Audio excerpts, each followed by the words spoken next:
Yeah, I don't ever remember feeling like this. But I'm out here in these YouTube streets. So I want you to get your fingers. I don't know what you're doing. I want you to right get now, your mouse. I want you to check me out. And I want you to check me out. Get ready to do this. It's the relationship rehab. Like, share, and subscribe. We coming at you live. So come on, let's take a ride. Then subscribe to United Guns of America. Just click that link and listen up to what I'm telling you. It's the relationship. Click that link right now. You know what I'm saying? It's your boy Brian Redmond, and I just want y'all to subscribe to my channel. You know what I'm saying? I want you to let me know what you think. I'm gonna talk about some things, you can talk about some things, and we can do our thing. You know what I'm saying? I mean, it's all about having a conversation, right? I mean, if we can't talk to each other, then, I mean, what are we really here for? I want y'all to be able to just come over to my channel, talk to me about what's going on with you, and I can tell you what's going on with me, and we can build some things. You know what I'm saying? That's all about growth, baby. So click that link, go ahead and swipe on your phone, whatever you gotta do. Share my content. It's just get me out here, baby. Cause we just talking, you know what I'm saying? It's like, I like doing what I'm doing because it's about the people. It's about us having a conversation with each other. It's about us discussing whatever needs to be discussed. And on these YouTube streets, this is the best place to do it, baby. Like, share, subscribe. That's right. Click the link. Click the link. Yeah. I just want to say thank you to everybody that's out here that's already subscribed. You know what I'm saying? Cause y'all ain't the first one, and y'all ain't the last one. So I just want to give a shout out to everybody that click the link, that click the share, and then subscribe to your boy. Cause we gon' grow this thing together, baby. Relationship rehabbing, United Guns of America. To the world blow up, baby. Yeah. Click the link, baby. Click the link, baby. Yeah. Hey, I just wanted to send a shout out to all y'all. I love y'all. That's why I do this. It's for the love of us, baby. I appreciate all of y'all. We gon' do this thing. We gon' do this thing right here, baby. Hey, look, if you at a computer right now, just go ahead and click your link. What else you got to lose, baby? Tell me what you think. Hit the comment section. You can jump on the live panel. We do it all here. That's what it's all about. So come holler at your boy. I've been doing this for years, but I just got onto this YouTube thing. So hey, let's see what it do and where it can go. To United Guns of America. Just click the link and listen up to what I'm telling you.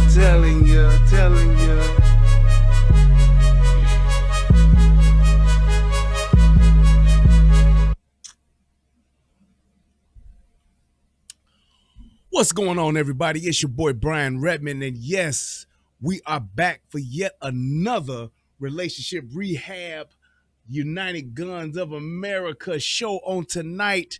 I'm so excited to be here with you guys. And I must say that I have to start out the show with an apology and a correction.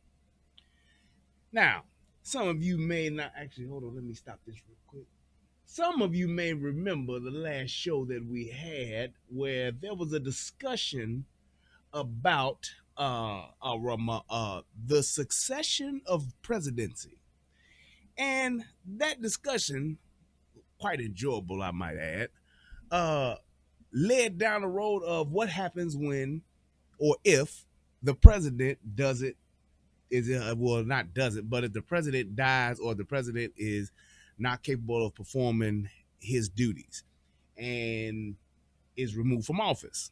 And we got on a discussion the topic of what happens with the Speaker of the House. So after the show, I oftentimes reflect on what goes on and laugh and sometimes giggle to myself as I ponder on the highlights of the show that took place, and it's quite enjoyable for me.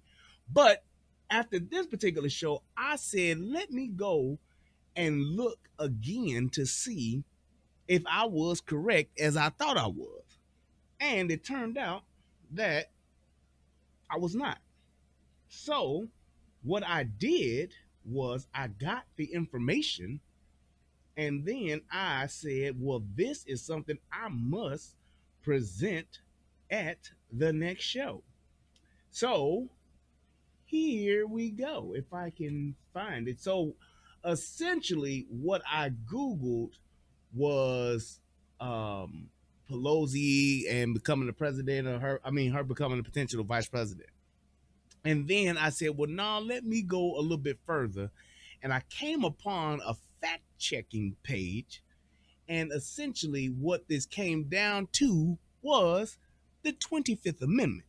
Now, with that 25th Amendment is where the truth really lies. So, that is what I want to discuss on today. And essentially, what that means is basically like this is the Constitution. This is what it says in the Constitution as to what happens and how it happens. And it gave me two different points. It gave me the actual succession of the presidency, but it also gave the reason why so many people like myself said that Nancy Pelosi will become vice president, or the Speaker of the House becomes vice president. All right, so what it says is, what does the Constitution say about succession? The 25th Amendment of the Constitution, passed by Congress in 1965 and ratified in 1967, clarifies the rules of succession to the presidency. It's true that if the president cannot serve his or her full term, the vice president assumes the role of president immediately. Okay? In case of the removal of the president from office, uh, of his or of his death or resignation, the vice president shall become the president. Section 1 of the 25th Amendment reads, but it's not true that the Speaker of the House or any other predetermined individual automatically becomes vice president. Upon becoming president, the former vice president would choose another individual to become his or her vice president. Hold on. Whenever there is a vacancy in the office of the vice president, the president shall nominate a vice president who shall take office upon confirmation by a majority vote of both the House of Congress, of both houses of Congress. Section 2 of the amendment explains. All right.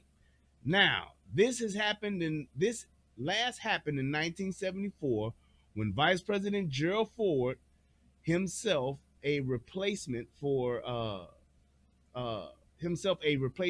Vice President Spiro T. Agnew, who resigned after being accused of tax evasion, replaced President Nixon. Ford nominated Nelson Rockefeller to serve as his vice president, according to the Gerald Ford Library and Museum. So, fact check. President Pelosi, no House Speaker, would assume role amid election day. So, the other thing that I read is, how does the Speaker of the House become president? Here we go. Only if a president and vice president become simultaneously unable to serve as president does the Speaker of the House ascend to fill the office. That's because Article 2, Section 1 of the Constitution empowered Congress to set a line of succession to the presidency. The Congress may by law provide for the case of removal, death, resignation, or inability both of the president and vice president, declaring that officer shall then act as president. All right.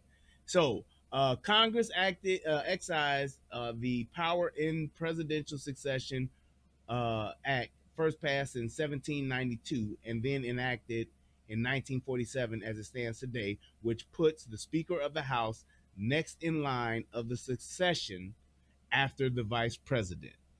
All right. Assuming she remains Speaker, Pelosi would only become president if both Biden and Harris became simultaneously unable to serve as president. There it is. So it's not that she would automatically become president. It's possible that she could be nominated by that president who would assume office and could then nominate her as vice president. So it's not that it would automatically happen, it could potentially happen. Here's why I say that is because the power that she holds in Congress, and if I'm the vice president and I've just become president, all of the stuff that I want to get through and get past, if I can put her in that position, that's a power move for me. But like I said, that's all contingent upon what the House looks like, what the majority is. But right now, with the majority being a Democratic majority House, it would be a potential move, because if there are any issues or any draws or anything like that in Congress, who is the person that decides the split vote? The vice president. So, with that being said, that's pretty much why a lot of people think that or would think that. But to the person that said that that was not true, I can't remember who it was, you are correct. It is not true that the Speaker of the House automatically ascends to the vice presidency. That is not what happens. So thank you for pushing me to go and actually get hardcore constitutional evidence, which is exactly what I had to do, because I wanted to make sure that I was 1000% right. I was very confident, but I wasn't correct. So thank you for that. I appreciate it. That's what we supposed to do. That's what we here for. And that explains the abrasion on your palm. But without further ado, let's go ahead and get into my favorite part of the show. Federal law allows citizens to reproduce, distribute, or exhibit portions of copyrighted motion pictures, videotapes, or video discs under certain circumstances without authorization of the copyright holder. This is called fair use and is allowed for purposes of criticism, news reporting, teaching, and parody, which doesn't infringe of copyright under 17 U.S.C. 107. Alrighty. So, wait, what does that say? I apologize for the off-topic comment to follow. I swear on my children, it's with good intentions. Forbes reporting that Russia is saying it's not attempting to isolate its interior intranet. I don't know what that means, but Russia is acting as if they are trying to isolate, i.e., so they can hack the global internal and crash the financial system. Are you saying they trying to do that for here? What's up, Brad? Are you saying they're trying to do that for here? I don't get that, but I guess I don't know how that, if you have to, okay, let's see. If you have saving, leave 2 weeks, outgoings, but drop rest in safe deposit box. What? If it works out, our digital cash is gone. Oh, if it works, our digital. Oh, I get what you're saying. Okay. Wow. Yeah, man. This whole thing and this, I don't know, man. I guess I'm kind of confused about how this is all as far as the Ukraine and Russia and our involvement or non-involvement with it. I'm trying to see, because I know what everybody's thinking like initially, but I'm trying to look at the long game, and that's what I'm really trying to see, and that's what's a little, I guess, foggy to me, is figuring out what the long game is, because Biden ain't smart enough. He's not the move that's being made and the strings that's being pulled. I don't believe that it's for right now. I believe it's for the long game. I believe it's for something down the road, and it's like, because this is something that didn't have to happen, but the fact that we here, I would really like to know and find out what the whole, I guess, how this affects us 5 to 10 years from now, because it's like this initial thing with Russia and all that kind of stuff. It's like, okay, I see what it looks like on the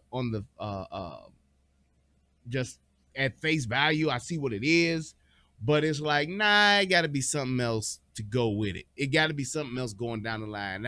I've heard people talk about China and stuff like that. I really haven't sunk my teeth into it.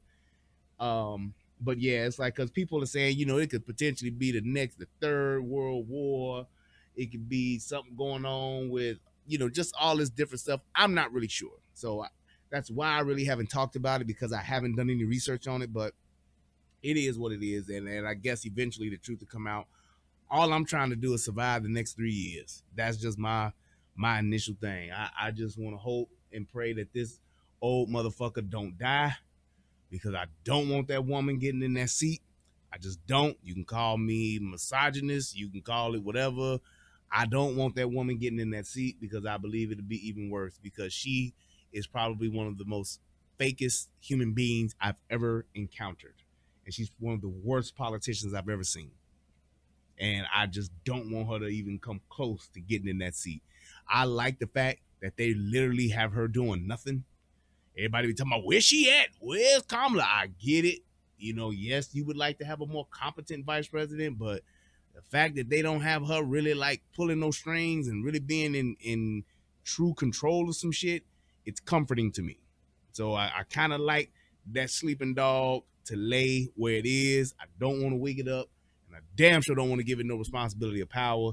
I just want her to go around with them big ass teeth and just keep on with the fake smiling, lying about how she listened to Tupac and smoked weed and all that shit. I'm fine with her doing that, because she can't really do much damage. But with that being said, I want to go ahead and get into the show, and I am going to pull up exactly what I want to talk about. Here we go. So, Akron, Ohio. Boy, I tell you, not only does Ohio have some shitty weather, not only does Ohio have several of sports teams that I hate, i.e. the Indians, i.e. the Cavaliers, i.e. the goddamn Browns, i.e. everything in the Midwest and in Chicago. I hate it. But on top of that, they also have some of the just weirdest fuck shit that potentially just happens in the world. It's like, I don't know. But this is one of those things where I did this because I wanted people to really see how bad a domestic violence call can be, and how quickly you have to make a decision, because it's going to determine if somebody lives or die.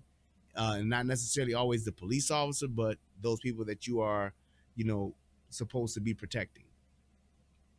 And it's one of those things to where when you see this, you will truly get a true idea of walking into a room, sight unseen, and one of the worst situations, the worst scenarios is going on, and you, being the trained officer, have to react and make not only a decision, but the right one. It was really, really, really one of those things where I was like, man, this is exactly what I'm talking about, that people don't really understand or really get to see what this call looks like. And I think that this particular video definitely gives you a good idea of, like, if you wanted to play the game of what would you do, this is one of those things where you really need to see this so that you can say, well, damn, it can happen that fast. It can happen that fast. So without further ado, let's do this. At 3:43 a.m. on Thursday, December 23, 2021, Akron Police received a 911 call from the 2400 block of 26th Street Southwest. The female caller reported that her estranged husband entered her home through an unlocked door. She stated that she had a restraining order against him and he wasn't supposed to be there. She was able to lock her boyfriend and herself in an upstairs bedroom to call police. The victim also stated that her disabled brother was in a separate bedroom. The victim informed the call taker that the suspect was armed with knives and a baseball bat. Boom. Listen to that one more time. So this is the call. Ex-husband, them broke into the house. The victim, the ex-wife, has a restraining order. All right. Also, the ex-wife has her boyfriend there in the house, her new boo, right? In the house with them. And she has her brother living there as well, who I believe has special needs. Now, not only has the ex-husband broken in, but he also has knives, and a bat. They've also barricaded themselves in a bedroom. So now you as a police officer, you literally have a hostage situation going on between an ex-husband and wife, and you have the boyfriend that's there who could potentially be an aggressor or a victim, and then you have a brother that is there who could potentially be an aggressor or a victim. So you take all of that into consideration. You don't know why this is happening. You don't know what's at stake. You really don't know who your bad guys are. You just don't know. But you going on this call, and this is the information that you have. Now, mind you, also, there's a dog involved too. So just think about all of these different variables and all these different things that are going on, and you literally have all of this information, but it's all sight unseen. So you're going to have to visually put this together in a matter of seconds and make the right call. Watch. Akron 911, what's the location of your emergency? 2470 26th Street, Southwest, Akron. What's going on? My husband's here, and there's a restraining order on him. He's not supposed to be here. He's supposed to have a GPS on him. And he's trying to kick in my bedroom door. Mm-hmm. Okay, what's his name? James Gross. Okay. What kind of car does he drive? He doesn't. Okay. I'm getting help out there. What is your name? Mary Gross. Mary, what's your phone number? 330. Do you know if he has any weapons on him? Knives. He has knives on Baseball bat.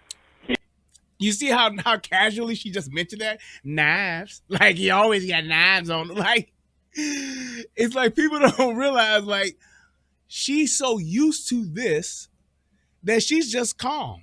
She's just like, yeah, he got knives, and, you know, this is what he does. I got the restraining order on him, but, you know, he done broke in.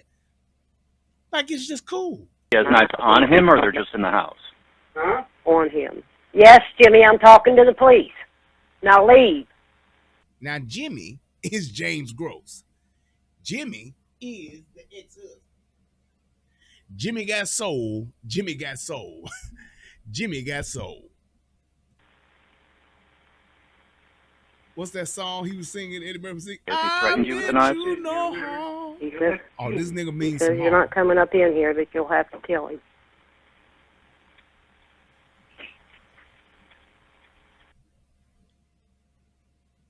How old is he?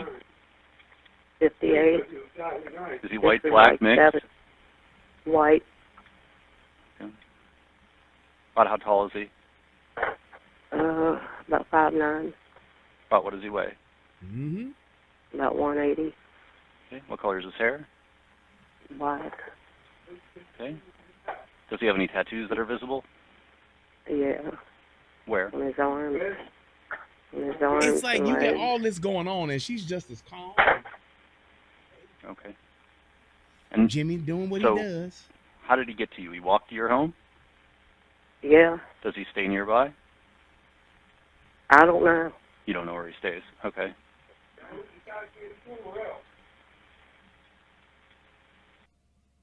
Into your home. Jimmy, please stop. He's threatening to break the door down. Okay, but how did he get into the house itself? Huh? How did he get into your house? The door was locked. Okay. Do you hear this? It's like this Is there is anyone like else in the house ridiculous besides that you and she's him? this calm with this shit going on. Yeah, my brother. And this is my thing. It's like,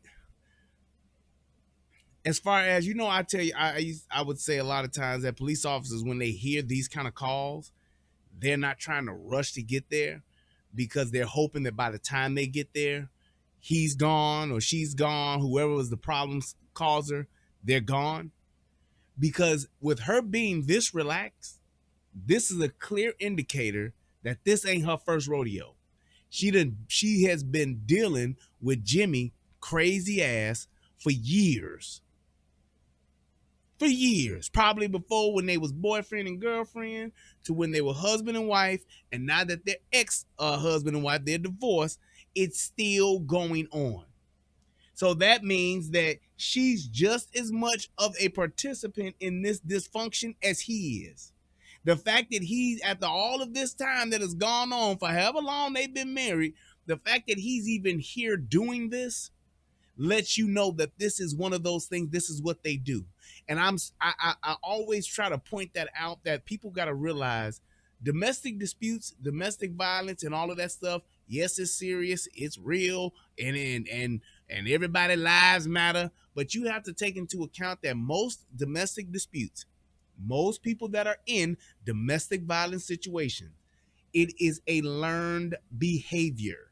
It is a behavior that they are used to and accustomed to, whether they learned it fresh from the partner that they with, or they've witnessed it as they've grown up to where this is functional to them.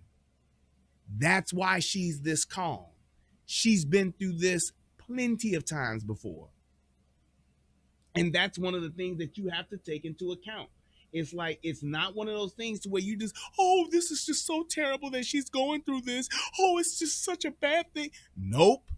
This bitch has been doing this back and forth shit with Jimmy, crazy motherfucking ass, for years. He's at her house with knives and a bat.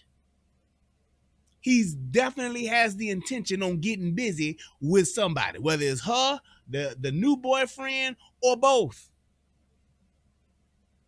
But you have to realize that these people that are in these situations, it ain't always, oh, she's just the innocent victim and it's so terrible. No, a lot of people foster this shit.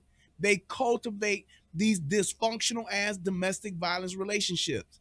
They equate the violence to love, the attention to love. That's what they crave.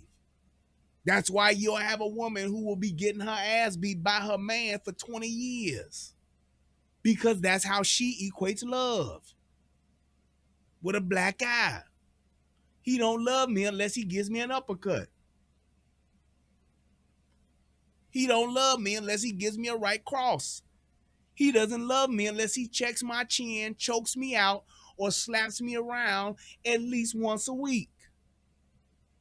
I like it, I love it, and I need more of it.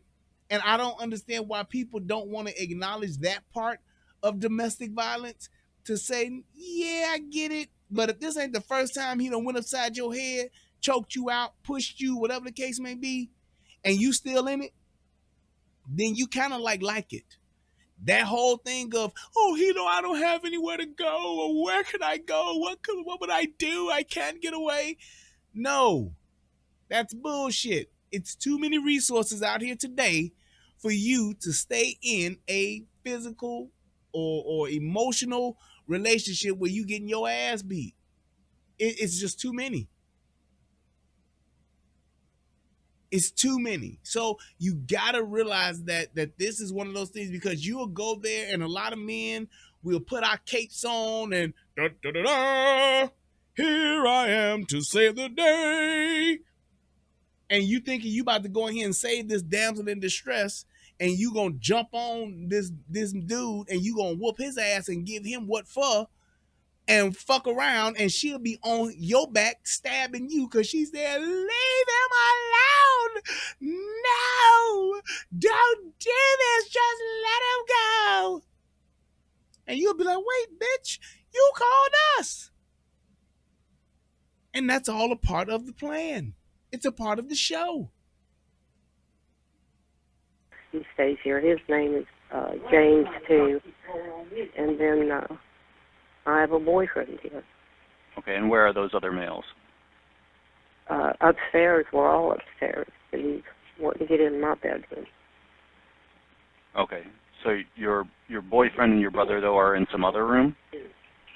My boyfriend's in my room, and my brother is in the other bedroom. At approximately 3 minutes into the call, the suspect can be heard yelling at the victim. The victim informed him that she was on the phone with police. Jimmy, stop it! See? I will stop it if you stop. Jimmy, stop it! If you do Yes, I'm on the phone with the police. Patrol officers arrived on scene approximately 4.5 minutes after the call was made. They communicated with the What did victim he and her say? boyfriend He said, through "I the don't bedroom know. window I to didn't assess the situation. I didn't even see The victim comment. told officers that the suspect blocked the door to the house and they were going to have They to both force have mental entry. illness problems. Cobra Kai. I apologize. I'll save the jokes. Oh, you let them ride. I mean, my thing is this. I'll say this. Like I said, because I've seen this show plenty of times. Not just this particular one, but I've seen how it goes. And like I said, if it's not your first time getting your ass whooped, if it's not your first time he's done this, and you ain't ready to go, I understand what it is.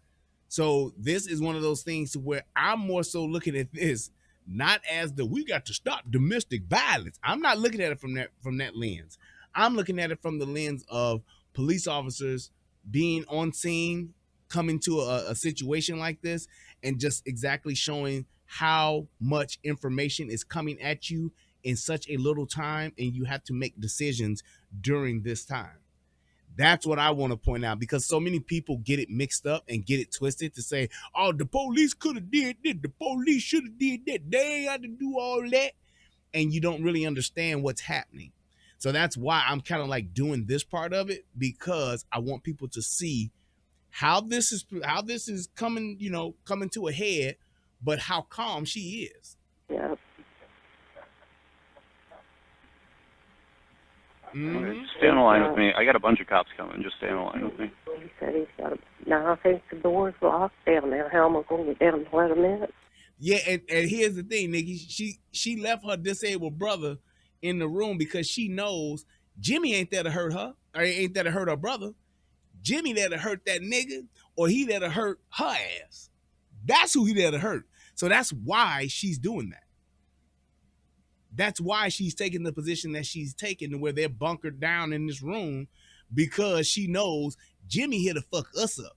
Jimmy ain't gonna fuck with my brother, because Jimmy know my brother and been around my brother for years. Don't worry about that right now. What's going on with your boyfriend and your brother? They're not involved here? Yeah, my brother wants to, but my brother he had a head trauma, and Okay. I can't let him, They said it could kill him. Okay. And your boyfriend's saying anything or no? Is he doing anything? Yeah. He's told him, back off, stop, Okay. and all that, but he's got my husband's got a baseball bat, and, I'm not big enough to stop him. See? If he would continue and start hitting on him. Okay. And what is your husband wearing? Uh-huh. Do you know what he's wearing today? No, I don't remember. Okay.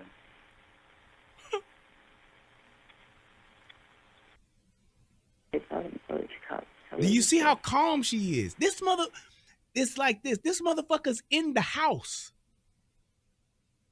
and she's just as calm, answering questions just as fine.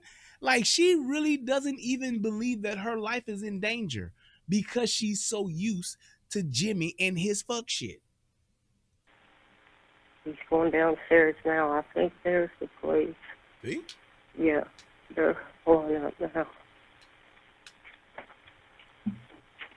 What do I do? I mean, they can't get in. Just stay where you are right now. He said to stay where I am right now. And she's just relaying this to her boyfriend, the new boo. Yeah, there's quite a few of them out there. Yeah. Yeah, he went to court yesterday, and like I said, he's supposed to be wearing a GPS. This is like 7 domestic 20.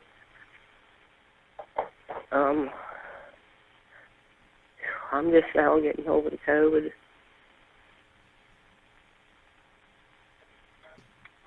This is why, like I said, he's still out there. it's such Should I go out so he'll stop? I don't want you to do anything until... She's literally trying to deal with this dude, and she's calling the police pretty much because her boyfriend probably made her, because he don't want to deal with this motherfucker. But she's so used to it that she doesn't even realize the potential danger she could be in, because it's happened so many times before and she hasn't died or come close to death that she thinks, oh, well, Jimmy's just being Jimmy. Jimmy got soul. That's all she's thinking. That is all she's thinking. And this could be Jimmy's potentially last rodeo, where Jimmy's like, fuck this, I'm tired of this shit, I'm gonna end this bitch once and for all. Right, Jimmy crack corn and she don't care. And that's why, and I'm just telling you that this is a thing that a lot of people won't point out. The reason why she's so calm ain't because she there with her boo, it's because she's done this countless times before. Countless times. And so many people go through this back and forth, not realizing that this might be their last time. And they don't get that realization that they could die until they are literally about to. Oh, he done slapped me around before. He done broke my jaw before. He done broke my arm before. He done cracked my ribs before. He done broke my eye socket before. But it's not until that time where he got that butcher knife in her chest around the 4th or 5th stab that they then will realize, oh shit, I may not make it this time. Well, goddamn, I think Jimmy's really trying to kill me this time. That's why you have so many women that will go back and forth with these men and will go back and forth with the pulling and the pulling, the pushing and the pulling, the arguing, the fighting, because they've gotten so addicted to the breakup to makeup. Because I'm sure when they was married, Jimmy would come home, whoop her ass, give her some right crosses, give her a couple of combos, and then they would have the best makeup sex possible. And she loved every minute of it. It was her thing. She loved when Jimmy would come home, gone off that narcotic or whatever the fuck he was on, and would whoop her ass and then fuck the shit out of her, and then they'd make it up and she'd be fixing eggs and shit in the morning. Swollen, broken, black eye and all, bruised and battered, she'd be happy. Oh, Jimmy, the way you choked me and pushed me down those stairs, I think I bruised my hip, but oh my God, the sex afterwards was amazing. And Jimmy's sitting there like, yeah, bitch, I know. Fix my motherfucking eggs over easy this time. I'm gonna whoop your ass this morning. And she like, I know. Well, the police dispatcher tells me that I should have you move. He said he was surrounding the house. Yeah. Should I tell him the police is out there? I'm sure he knows at this point. I don't want. He can't see from his bedroom to the front of the house. She literally wants to help him. Should I tell him that the police are out there? I'm pretty sure he knows, bitch. Okay, well, I was just asking if you wanted me to let him know. I'm not afraid to open the door and talk to him. It's like ridiculous. In the other bedroom. Can you open up the window and talk to the police who are out there? Yeah, I'm upstairs, though. Yeah, oh, I know. I just want you to talk to him from that window. Open that window. Yeah, just a second. She ain't scared one bit. Ain't scared one bit. Okay, hold on. Let me over there, Ken. Okay. He won't let us out of the bedroom. He won't let us out of the bedroom. He's up here. He won't let me out. Jenny, go unlock the door for him. See? He's up here right outside my door. Yeah. Yeah, he's with me. That's the boyfriend. That's the new boo. Saying this crazy motherfucker, he's right up here outside my goddamn door. Come get this crazy son bitch. Because I don't want no parts of him. And most of the time, men will either be in one or two mindsets. They either don't want to deal with this motherfucker because they ain't here for all that, or they want to save the woman and they want to stop Jimmy. I'm going to beat his ass. He ain't going to just come up here and do my woman like this. He ain't going to do this to her. I'm going to protect her. Man, look. You men that got these women, and these women got these crazy ass niggas, y'all better leave them alone. Because I'm gonna tell you how it usually works out. Those men that want to step in and be macho man, and you want to save this woman from this abusive nigga she been dealing with all these years and all this time, and you done with that, ain't gonna happen to my woman. Because in your mind, you like, ain't no woman like the one I got. And you try to step in and do this shit, you will be the one winding up in jail or in the fucking morgue dealing with this shit. If you got a girl who got a crazy ass baby daddy, you better leave her the fuck alone. Let her work that shit out. She'll be telling your ass all along, I don't want to be with him. I don't want to have nothing to do with him. I just wish he would go away. And all the while, she entertaining that motherfucker. All the while, she's looking out for that motherfucker. All the while, she's just, I just want him to leave me alone, leave us alone. Or leave me alone and just get out my life. But I don't want him to go to jail, though. I don't want nothing to happen to him, no. Thank you, Ariana. I appreciate it. Hit your boy with $1.49. And everybody, please click that like button while you watching this. Whether you're watching on replay or watching it live. But she will be just that. Don't you think that what she's telling you what she needs to tell you. Because what she's telling Jimmy is a whole different story. Jimmy, let's just move on, Jimmy. Jimmy, I just don't know if I want to still be with you or not. So Jimmy thinking he still got a window, still got some hope. If I could just prove to her how much I love her by showing up with a knife and a bat, then she'll let me back in. She's done it before. She'll do it again. It happens like that far too often where you have dudes thinking this woman is telling these niggas one thing, but she's telling that crazy motherfucker something else. Because she still got feelings for him. I still love him. No, I don't want nothing to happen to him. I just want him to just stop for a while. Leave us alone. Right. Cut that shit off.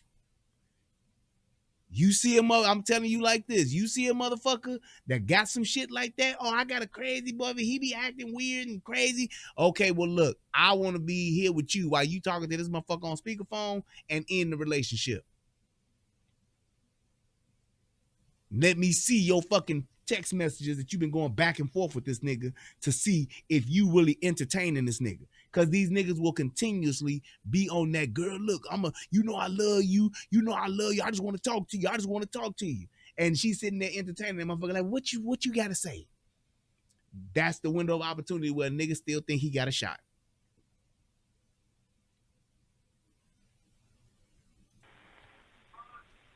And that's why they'll show up with a knife and a bat, talking about they ain't gonna stand for this shit no more. Here, wait a minute.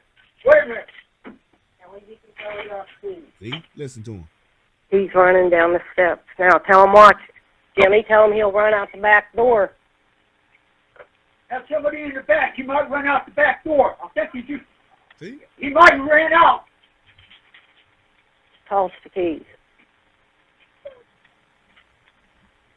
Oh, man. He's crazy. Mm-hmm. You're tossing down the keys to them? Yeah, Jimmy asked, or Terry asked him, but I don't know where they might have all ran out back. Yeah.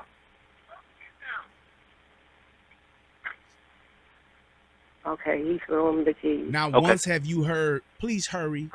Not once have you heard, I'm so scared. Not once have you heard, I think he's going to kill Tell me. him he's running back upstairs. She's giving these motherfuckers play-by-play. Tell him he put chairs in front of the door. Tell him. Stairs in front of my door. No, he put chairs in front of the downstairs door. Oh, he's in front of that door. How did she know that? Because the bitch done probably opened the door to look and see what Jimmy's doing. Because she just wants to see her crazy man doing crazy shit. Tell him to force entry because they can't get in any other way. Force it. He put chairs in front of the door, Terry, so that they can't open it with keys. Well, they'll get in. He said it's okay to force it, and they've definitely got a reason to force it with everything you're telling me. So just hang tight there until they're with you. Yeah, he's with me. Yeah. She is. He's in my room locked up. You hear all this Yes, shit? sir.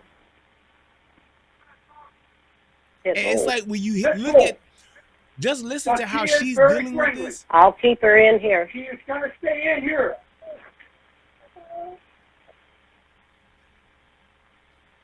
Here, Bella, get up here. Come on. Yes. Come on. Yes, I got the only dog in the house. Come on. And look, let me say this. Ariane said, toxic traits are attractive to people now. When you hear women say, yeah, so what happened with your last relationship? What happened with the guy you was with or whatever? Oh, it was a toxic relationship. And what do people instantly think, or what's implied when they hear that? Oh, it was him. He was the bad guy. Look, it takes two to fucking tango. It takes two. Yes, Mick, she's feeding off of that drama. She loves it. It gets her off. It makes her moist. UFO Kamikaze said, even if she ends it in front of you, some of these crazy dudes will then see you as an obstacle they need to remove. More headache than what it's worth in most cases. I'm telling you, that's what they'll do. They'll look at you getting me getting this nigga out the way is me proving to her how much I love her. So I ain't got it's a nothing but, it ain't even an afterthought if I go and kill that motherfucker too. And in most instances, they look at the new guy as the obstacle. And they'll look to think, if I can kill him, that'll prove to her how much I love her, and then she'll come back and be with me, even if I'm on death row. Tell them when they come up the steps that it's the right bedroom on the right. I don't want them breaking Jimmy's door. Yeah. All this shit going on, and she's Tell not him even it's the... She's giving these motherfuckers play-by-play commentary. Come up the steps. He's the bedroom on the far right. We're in the one on the far left. Don't go in. The first door on the left is her. Terry's the one that's trying to get a motherfucker upstairs. Like, come in here and get this crazy motherfucker. But she's like, oh, yeah, Jimmy's downstairs, and now he's making a left, and he's rounding third. Jimmy just hit the drive. He hit a line drive out into the deep left center gap, and now the ball has hit the wall. Jimmy's rounding second. He's coming around the third. The ball is being tossed in, and it's being caught. She's literally just cool as shit. And here's the other part to that, too, because I know some people will see this and be like, no, man, it ain't always like that. Think about this. How many women do you know, or have not know, but how many women have you heard of that actually write the inmates that are on death row? That actually write the inmates that are murderers? The ones that got those life sentences.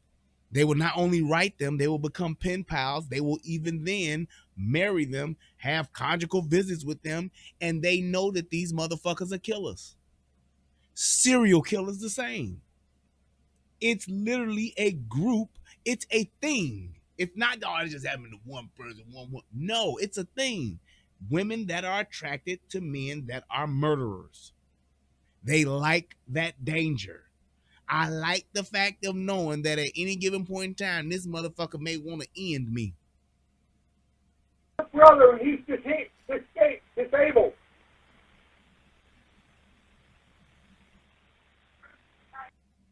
Happens all the time. Up the steps. Come up the steps. Second door on the right. Second door on the right. The bedroom door, and then you'll have the closet, then his door. Third door on the right. Do you hear the fact that she's more calm than he is? He's more agitated and more I guess excited. He's more, that's not the word I'm looking for. He's more concerned than she is. Sorry. And where it should be, I can't see. Jimmy, my brother Jimmy, stay in your bedroom. She's telling her brother to stay in his bedroom. Ma'am? Yeah. Okay, they are sending in the police dog, so keep your bedroom door closed, okay? Do not open your bedroom door. They're sending in the police dog, so make sure you keep her right there. Yeah, keep your dog restrained and keep that door closed, okay? Okay, I've got a knife in the side of the door and 2 locks on it. Okay. Oh, God. Officers initially were going to deploy the K-9 to make an apprehension, but prior to doing that, the situation escalated and they could hear the victim yelling at the suspect. At 10 minutes and 45 seconds into the 911 call, there was a loud bang and the victim yelled that the suspect kicked in the door and he was in her room. That information was relayed to the officers and they made entry into the residence. As they forced their way into the bedroom, officers discovered the suspect holding the victim from behind at knife point. So here's what's happened now before we go ahead and do this part. So Jimmy has realized, oh shit, the police are here. I got this knife and this bat, and yeah, I'm probably about to go to jail for a long time. And Jimmy now is probably like, well, fuck it. Let me go ahead, top of the world, made it, ma, and let me go all out. And Mick said, white women do the serial killers, black sisters breed with the psychopath, the psychopathic thugs, or psychopathy thugs. I think psychopathic thugs. It's a real thing. Histophilia, or that's what it's called. Excuse my bad spelling, no worse. But that's exactly what happens. How often do you see the crazy thugged out nigga in the hood struggling when it comes to bitches? Ain't getting no pussy. I've never seen it. I've never seen the wildest nigga in the hood. I've never seen the nigga that's insane that everybody know is a killer. I've never seen that nigga with no bitches. Never. Never seen it. Always got hoes. Always got bitches. No problem. When you got women dating and marrying motherfuckers that's already done committed their crimes and on death row, when you got women that still will go and lay up and have this nigga's kids knowing this nigga a crazy ass killer, they like that shit. And it's even like with us in the black community, when you look at the shit of it being like, why thugs got so many bitches, it's the same mentality. I like a nigga that got bodies. What was old girl name that said that? That was King Von ex-girlfriend. I don't even want no nigga to talk to me unless he got 3 bodies. That's what it is. They really get off on this shit. And I'm just saying that to say that's why I don't feel sorry for these motherfuckers. I really don't. When the shit goes left and they get caught in the crossfire and they wind up dead, stabbed, acid poured on them, gas burned alive and all that shit, I be like, damn, but I know it's not their first one or their first time. It's just that this is the time where the fire got turned up a little bit more, if you will. Do Fed charges still have 3 strikes? Have 3 strikes rule for violent felony? I don't believe so. The 3 strike shit, that was with the '94 crime bill. I don't think that was a federal thing, but that's just what it is. I mean, that was a federal thing, but I think they got rid of that.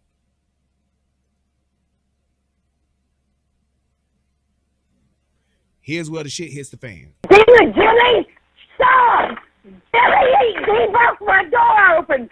He's inside? Jimmy, they knocked the door. Oh, Jimmy, get out! Get out, Jimmy! Just stay in your room. They're bringing the dog in. You better go.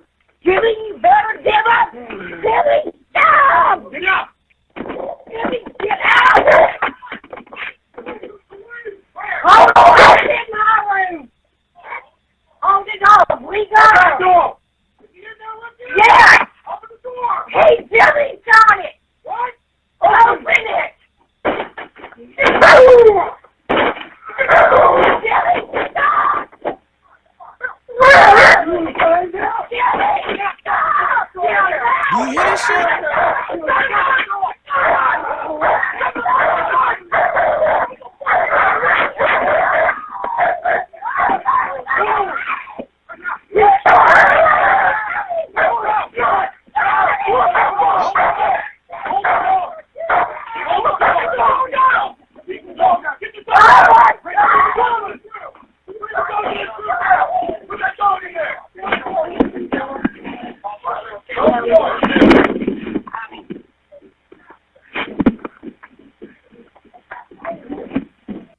Not once did you hear her saying, help me, please, help, please. Her whole thing was, Jimmy, stop. Jimmy, stop. Jimmy, stop.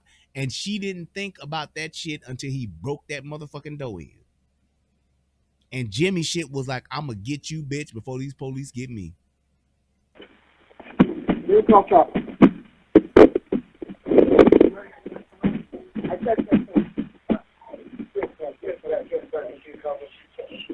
Yes, sir. I'm 32 coming. Is he still breathing?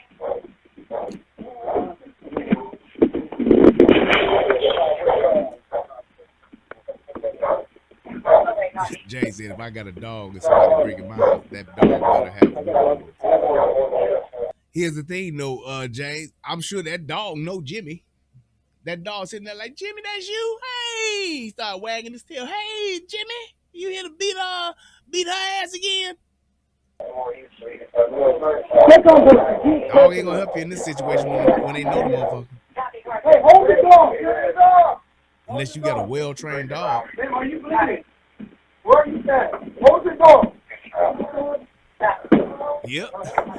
That dog was probably like, well, what y'all know? Old Jimmy's back. Downright shame you got to be heading off again.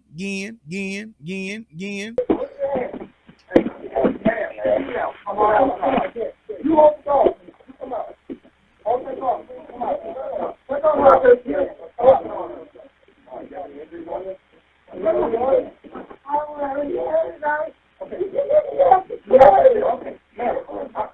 I gotta find out who's bleeding. Stop. Stop. I need to find out where. We got two in the room. Dog baby Jimmy Jr. There you. Now, I want y'all to see the actual body cam footage. We're going to go a little bit further ahead. Is he in there with you? There we go. Yeah. So this is the officer grabbing the scene. Not there anymore. Yeah, it's not there. Body cam 1. Now watch how fast this shit goes. That's him kicking. Yeah, okay, we got Mind you, going. this He's is kicking the door. 354. Go. He has a knife. Slow down. With me. This male just broke down the bedroom door. He's in the room. Let's see. Let's lethal. We're at. Akron police. Now there's the brother that's slow or whatever the fuck going on with him. There's the brother in there. Now watch what happens. Now they're coming up to the room that's on the right, like she said when she was calmly quarterbacking this whole layout. Hold the dog. Hold their dog. We got the dog. Is he in there with you? Yeah. Open the door. What? Get your fucking hands up! Hang on. Watch out. Now, look at what you see here. You got dog, boyfriend on the left, woman in the middle, and crazy ass Jimmy on the right with a knife. This is the kind of situation. Now, you ain't seen none of this until this door opens. Now, imagine the amount of seconds that you have to make a decision that's going to be life or death. It's gonna die! Shut the fucking knife! Shut the fucking knife! Not there anymore. Yeah, it's not there. You see that? A matter of seconds. Look at the time. It's 3:54. And mind you, it's 2 days before Christmas, 12/23. It was 2 days before Christmas when all through the house, not a creature was stirring, not even a mouse, until Jimmy came in with his knife and his bat and broke down the door and said, fuck all that. He walked up the stairs and kicked in the door and said, bitch, I'm tired of this shit. I'm going to kill you for sure. That's him kicking the door. Okay, we got Go, go, He go, kicked the door. go. Be advised, he has a knife. Be He advised. has a knife. Slow down. Slow down. Fuck me. Be advised, this male just broke down the bedroom door. He's in the collar. Go. Faster. Where at? Akron police! Where? Hold the dog, hold the dog. Is he in there with you? Yeah. Open the door! Right, towards 2 days before Christmas.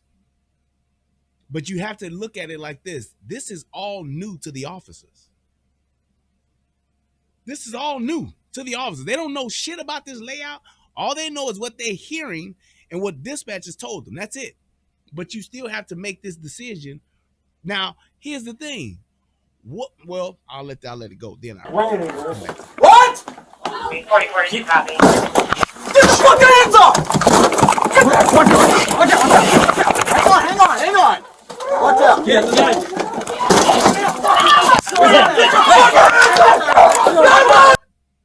See the dog?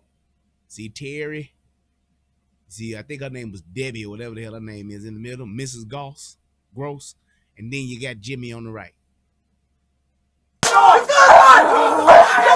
There's the taser.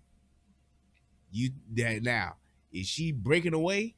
She trying to get away? Well, you see in Jimmy's left hand, there's the knife. And do that dog get on a fucking scarf? What the fuck is wrong with people?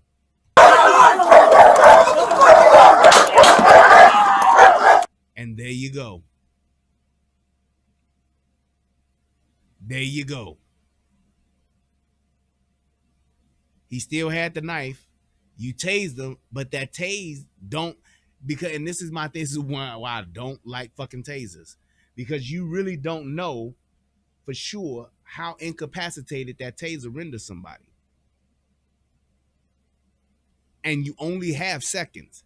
And my thing is, you giving him a couple of seconds to drop the knife? Well, look, asshole, I just got tased. Maybe I don't have control of my hands to let the knife go. So you like, get the knife, but I'm like, ugh. And I wind up dead anyway. Like a running shoe looked like. It's not there anymore. Yeah, it's not there anymore. Round 3. That's him kicking the door. Okay, we gotta go. Hey, he kicking the door. Go.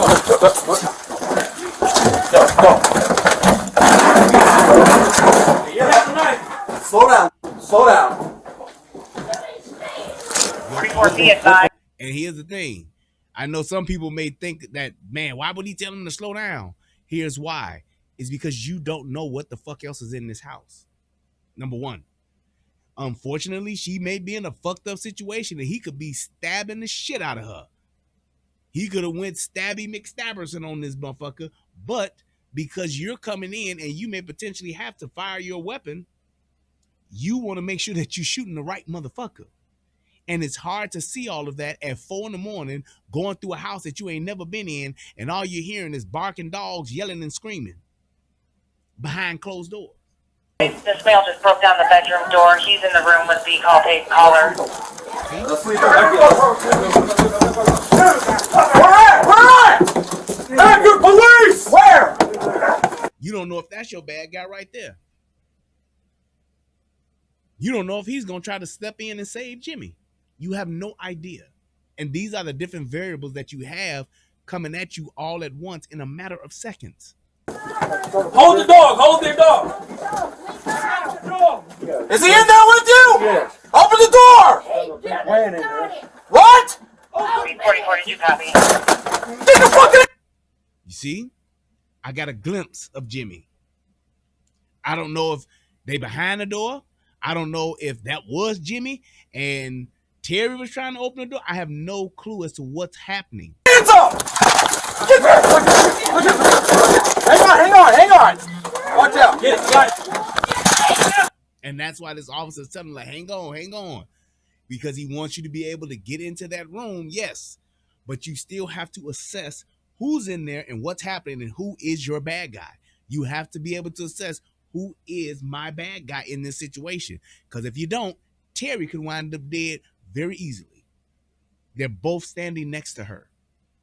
Terry should have been his ass in the corner somewhere, crouched down like a fucking fetus. That's what he should have been. Because he very easily could have been mistaken as the bad guy in that situation. He's that close. Get your fucking hands up! Drop the fucking knife! Drop the fucking knife! The suspect would not release the victim or drop the knife, and one officer deployed his taser. The taser caused the suspect to fall backwards onto the bed, but he was able. Do you see that? Look at how close they are together. To maintain his hold on the victim and the knife. A second officer moved to the side and fired his duty weapon, striking the suspect twice. Officers rescued the victim and her boyfriend, who were both unharmed. And the thing is, you have to realize you don't want to have to kill somebody in that situation, but you had to, because I have to stop the threat. And apparently, Jimmy has the Energizer Bunny batteries in him, and he's going to keep going and going and going and going. And I'm sure at one point, Jimmy was like, He broke my collarbone! that's just what it is. The first image shows the suspect holding the victim Nigga said, at knife "Lean point. back."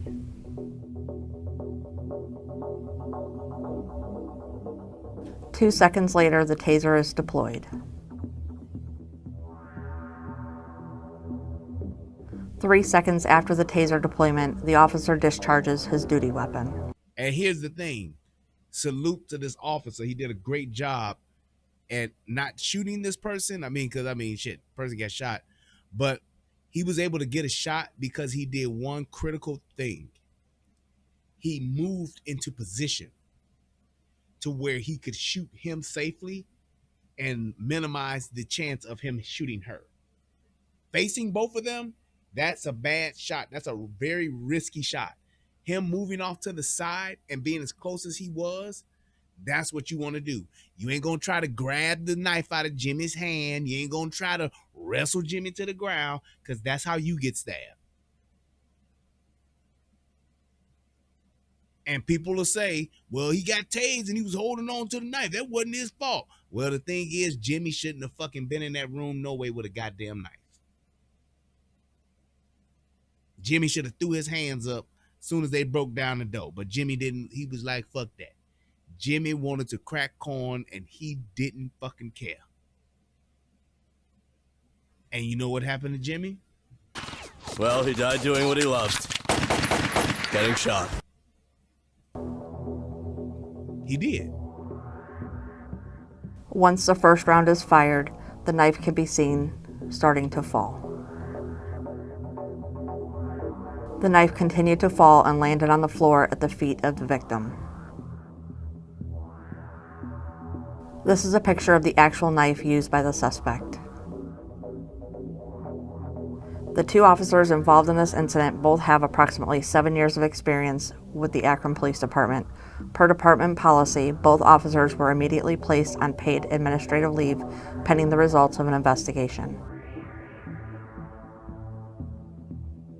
Shout out to Chef Talk Carcino, but shout out to the video leaked footage guys. They do a really good job at getting this stuff and doing the FOIA request. So, but my thing is this: I honestly feel sorry for Jimmy. As shocking as it sounds, my point was to just show you how quick you have, how much time you have to make a decision. But I feel sorry for Jimmy. And let me tell you why. Jimmy, I'm quite sure, loved the shit out this bitch. As dysfunctional as their relationship was, as dysfunctional as their relationship probably has always been, I promise you that Jimmy loved him some Mrs. Gross. And that man was there literally fighting for his woman, fighting for his ex-wife. And a lot of men, hear me when I say this, a lot of men get to the point to where when they lose, and especially with Jimmy being as old as he was, 58 years old, if I done lost the woman I've been with for however many years, what else do I have? What else do I have? I can't tell you how many men are put in this situation where their woman moves on or their woman wants to get with somebody else and want to be with somebody else because they finally done got tired of Jimmy and all his ass whoopings for the past 12, 15, 20 years, whatever the fuck, however long they was together. But Jimmy just couldn't let go. Like Anthony Hamilton says, I can't let go. I can't let go. No, no, no, no. Whoa, whoa, whoa. No matter what them people say, I'm gonna kill you anyway. You are my wife. I can't let go. Even if we disagree. Jimmy still wanted her motherfucking ass. That's why he was there. Jimmy still felt she mine. That's why he was there. Jimmy really, in Jimmy's mind, Jimmy is like, he's rationalizing, we've been doing this shit for years. Why stop now? I'm so used to her. She mine. If Jimmy really wanted to kill her, because I don't believe he did, Jimmy would have went in there and just killed her and that'd have been it.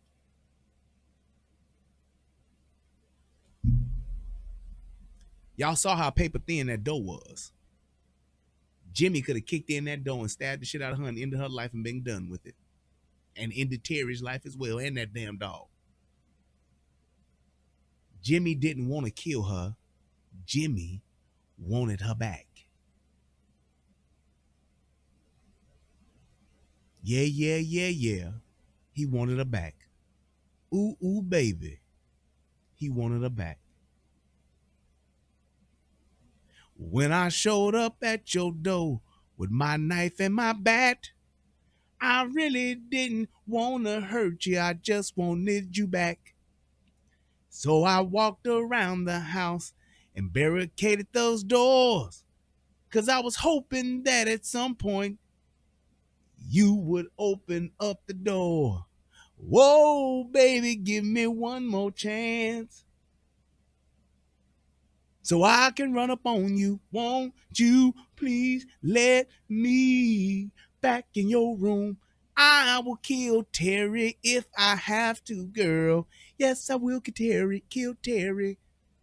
That's exactly what he's thinking. I promise y'all, man, there's so many men that get put in this situation because they've been in the dysfunctional part of the relationship for so long that it is literally their thing. You look at Ike and Tina. That shit went on for fucking decades. That was their thing. That's why Ike couldn't get it.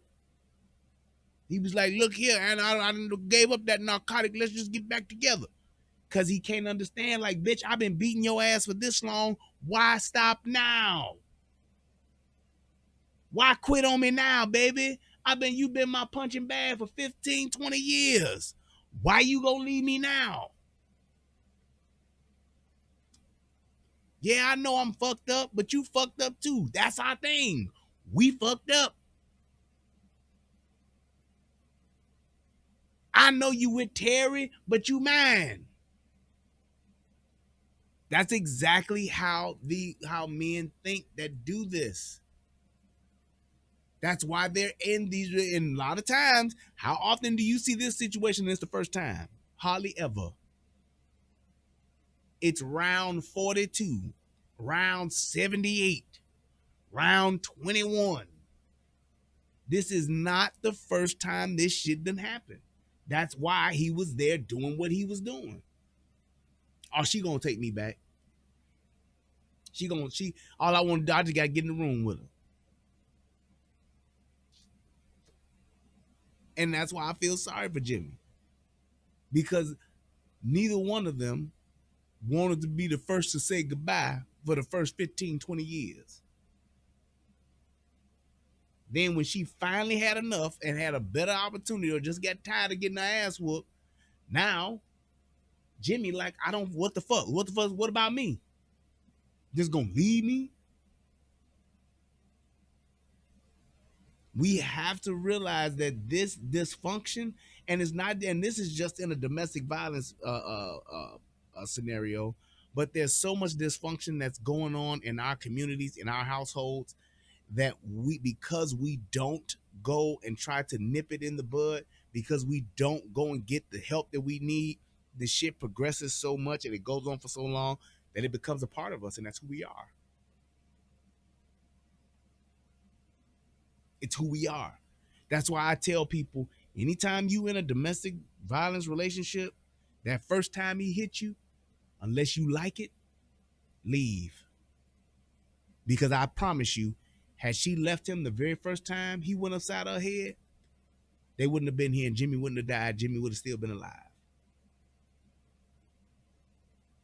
She could have saved herself years of getting an ass whooping, but she wanted to work through it because that's what she was used to.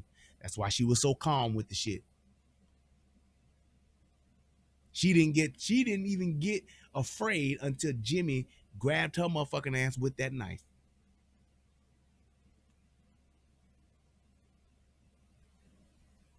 And my thing is, I also, the fact that this didn't happen this time, but how many times will it happen to where an officer gets hurt? How many times will it happen where the officer shoot the wrong person? Then they're going to blame the police.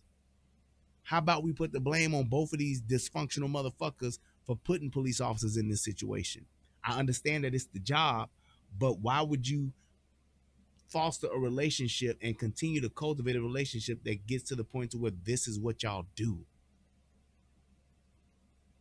Because I bet you Jimmy's intention was to either get her back or die trying, like 50 Cent. Get your bitch or die trying. And Jimmy just could not let go. I'm sure that was Jimmy's house at one point or another. I'm sure that Jimmy was like, man, I can't just give all this shit up and let her go like this. And I'm telling you, women that get into these relationships, that first time he hit you, push you, shove you, bite you, choke you, if you really don't want that type of relationship, get out right then and there. Because the moment you take him back, hear me when I say this, the moment you take him back is the moment you okay it and you condone it, and you're letting him know it can happen again. And you may want to be, well, I'm just going to give him one more chance. Okay, Biggie. One more chance. Jimmy, give me one more chance. Jimmy, like lyrically,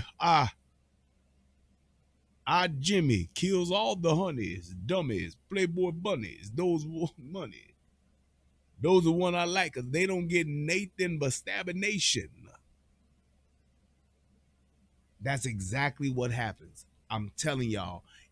I know I'm making fun of this shit, but I'm just saying, I'm just so used to the shit. My PTSD, I've gotten accustomed to this shit. But you gotta realize that anytime you in this type of relationship, whether it's you or whether it's your sister, your auntie, your cousin, your friend, the minute they take them back that first time and it happened again, just know that's what they want to do. That's what they want to do. That back and forth, that fighting and fucking and struggling and all that shit. They like that shit. And they think that that's love. Because they saw their mama do the same thing, or they saw their daddy do the same thing, and they've learned that as that's how we express that love. Fighting each other. You doing some fuck shit that's going to piss me off, and me beating your ass because you done pissed me off, and then we going to fucking make up. So, I hope that this video helps somebody become a better version of themselves. I hope that this will be one of those things that people can really look at domestic violence in a different light and understand that there are a lot of moving parts to this from a law enforcement aspect and more so from a relationship aspect. The type of relationships that you allow yourself to be a part of. And shout out to Nikki Watson, hit your boy up again, and Smoke the great one. Hit your boy with a donation. Thank you so much. Hit your boy with $10. I appreciate you. Nikki hit your boy with $10 and then came back and hit your boy with another $5. That's what's up. I appreciate that. You gotta realize that any man that puts his hands on you, he may actually love you. He may care about you. But that ain't really love. And if you're okay with it, just know a lot of times it can end in your ass dying, because there's plenty of men that's on death row. It's plenty of men that's in jail that done did this same thing and they won. They got that bitch in the end. Plenty of times it happens that way.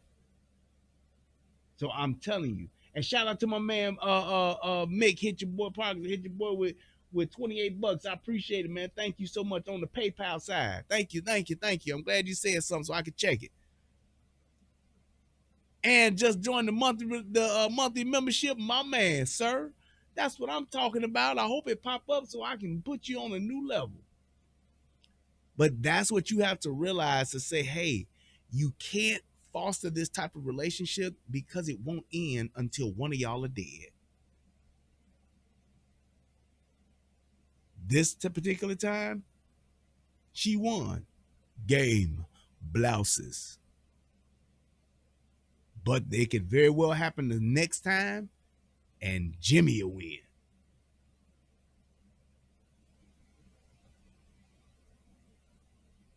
I'm telling you, it happens all the time where you'll see the woman get third-degree burns over 80% of her body because wasn't no police there. She didn't get a chance to call the police, and he poured gas on her and set her on fire. Or he got tired of her and stabbed her 17 times.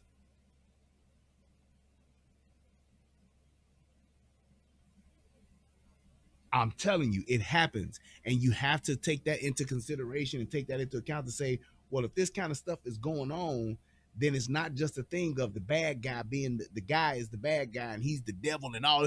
You got to look at it to say, hey, you have to understand that it takes two to do this shit.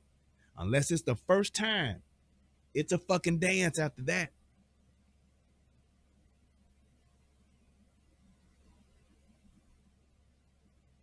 I haven't been in this type of situation, Halo, but my daddy, he's seen it. He's told me about it. Other fellow police officers, they talk about it all. Talk to anybody that's been on the job 3-4 years. And a lot of times, you know, with a lot of officers, especially if they're not moving around and they just in like one area, they'll know the people. They'll be like, oh shit, is Jimmy and Terry and them acting a fucking fool on a Friday. One more again. Jimmy done got paid and he got drunk. Here we go. He done went to, a lot of times they'll be like, oh man, if they done call, we done got a call. That means Jimmy done went too far this time. He ain't just slapped her or nothing. He done probably broke something this time. He tearing up the house now. That's why she called. You get there and they'll be like, what happened? Yeah, he slapped me a couple of times, but then he just started, he broke the TV. That's when I called y'all. Oh, so you wasn't mad at the fact that he whooped your ass. You was mad that he broke the TV. I don't want him to go to jail. I just want to get him out of here for the night. And then just, well, man, we can't just leave him and get him to calm down. We don't do that. Your ass got to go to jail, Jimmy. Just talk to him. I'm not his therapist, ma'am.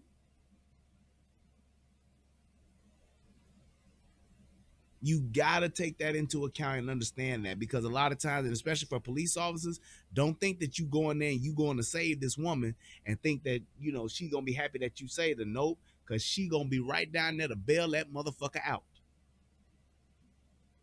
She going to beat you to the police station. You'll pull up to the station getting ready to book Jimmy and she'll already be in there posting bail, waiting on him to his paperwork and shit to come through so she can get him out. And as soon as Jimmy get out, She gonna be waiting on his ass. She'll be waiting on his ass, standing outside the jail, in the car, waiting to pick him up. I hope this video helps somebody become a better version of themselves. I hope that somebody will see this and will understand the dysfunction that they're in if they are in one of these situations, and will say, damn, I got to get out of this shit before me or my kids or somebody else gets hurt too. Or they may just finally have enough sense to care a little bit more about themselves, just that bit more about themselves, to where they do get out. I know you may not, and to those people that are in these type of relationships, because there's men in these relationships too, then they getting their ass beat by their woman and they can't call the police because they don't want to be embarrassed. And I'm telling you like this, care a little bit more about yourself so that it don't end like this. Because I promise you, that bitch cried for Jimmy. She missed Jimmy. So, till next time, I want to say that thank you guys so much for tuning in. I appreciate each and every last one of you. I'm really glad that I was able to do this video just to show you guys what it's like from a policeman standpoint. But I also wanted to point out the relationship rehab part of this shit is just how we deal with domestic violence and how things can transpire and how these relationships actually get other people involved in that dysfunction to where they got to do things like this, because I'm quite sure that officer didn't plan on shooting somebody in the head twice on a whatever night at 4 o'clock in the morning. So till next time, people, I love y'all. Peace. I appreciate each and every last one of y'all. Thank you to the person who made me go and verify that information as far as the Speaker of the House becoming the Vice President.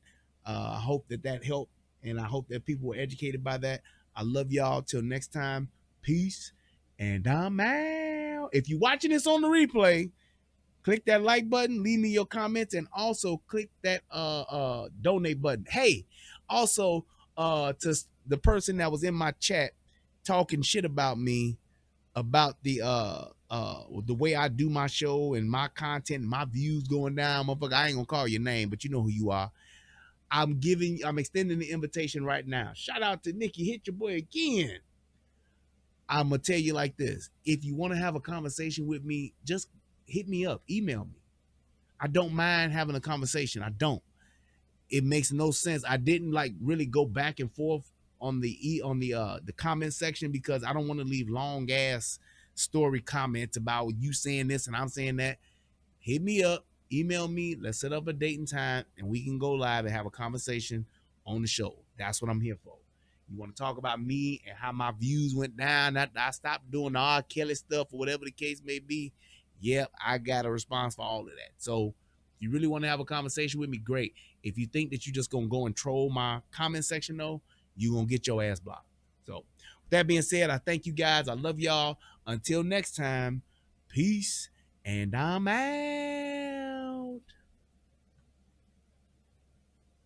What's going on, everybody out there in the internet world? It's me, Brian Redmond, also known as the Relationship Rehab. And I need you to do 2 things. What are those 2 things? Subscribing to both my channels. I need you to go to the Relationship Rehab, subscribe to that channel, and then I need you to go to United Guns of America and go to that channel. Now you may be asking, why would I do that, Brian? Because it's 2 of the hottest channels on the internet. Come over there, give me your thoughts, give me your opinions, have conversations, because that's what it's all about. We talk about some of everything: politics, relationships, guns, law enforcement, community stuff, anything that's happening. I'm willing to have a conversation about it, so come on over. You don't got nothing else to lose, and you ain't got nothing else to do. So come to my channel, subscribe ASAP, and join in on the fun. Twice the entertainment, 2 channels, twice the fun. Come on and have a funky good time with your boy. Peace, and I'm out.